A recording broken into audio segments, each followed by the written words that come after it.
Hi, I'm Chris Johnston from Work Visa Lawyers, and welcome to our December News Immigration video.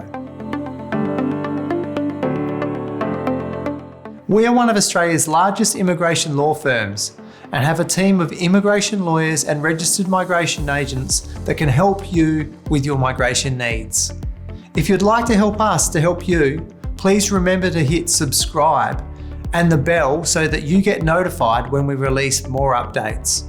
In our last video, we talked about the Australian borders opening. The federal government had announced it was doing away with the need for travel exemptions for visa holders on the 1st of December. But then on the 29th of November, just 2 days before the borders were due to open, the government announced it was pausing everything for a further 2 weeks.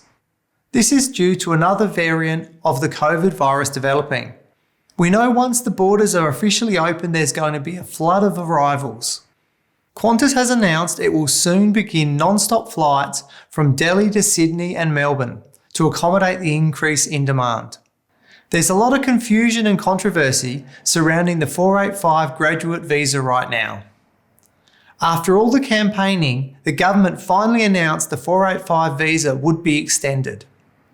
But on further investigation, we learned that in fact, holders of 485 visas would not receive an automatic extension. Rather, they will have to apply for a new visa.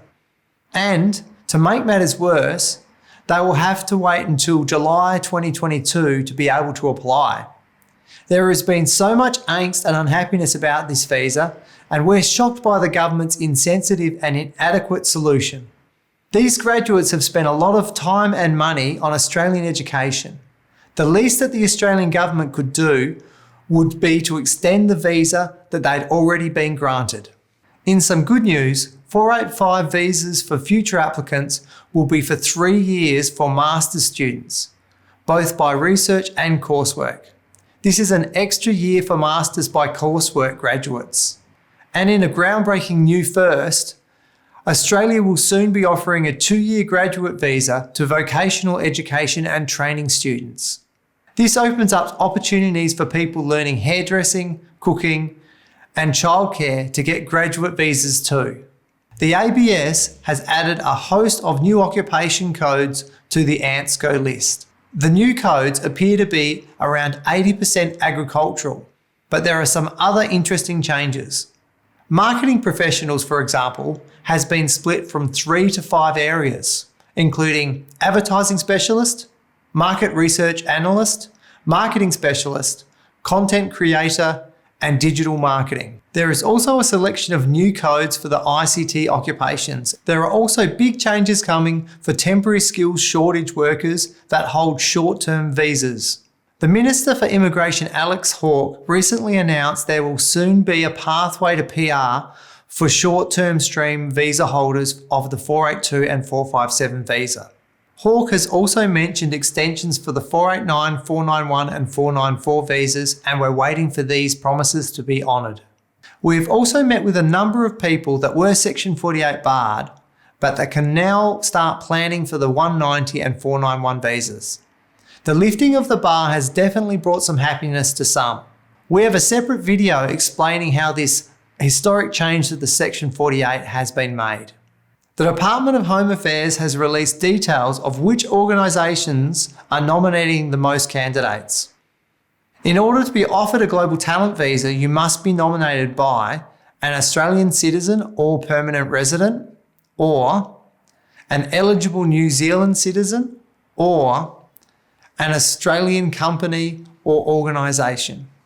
We're making a separate video with a full list of the nominators, but in the top 10 were the following: the Australian Computer Society, Monash University, the University of New South Wales, the Commonwealth Bank, Atlassian and Rio Tinto. If you think you might be eligible for a global talent visa, please take our free assessment online today. The Agricultural Visa. We were promised the agricultural visa would be in place by the end of the year, but now it's looking less and less likely as the days go by. The government has now said that the Pacific Australian Labour Mobility Scheme will remain the source of agricultural workers for the next few months, in what is being called Phase 1. According to a fact sheet published by the federal government, only a few workers already engaged by existing sponsors will be entering the country in late 2021.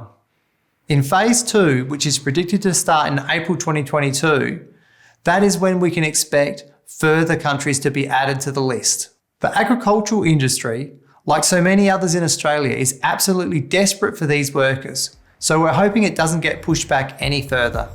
So that's it for now. Remember to subscribe to our channel and click the bell to be notified of any updates. Thanks for watching.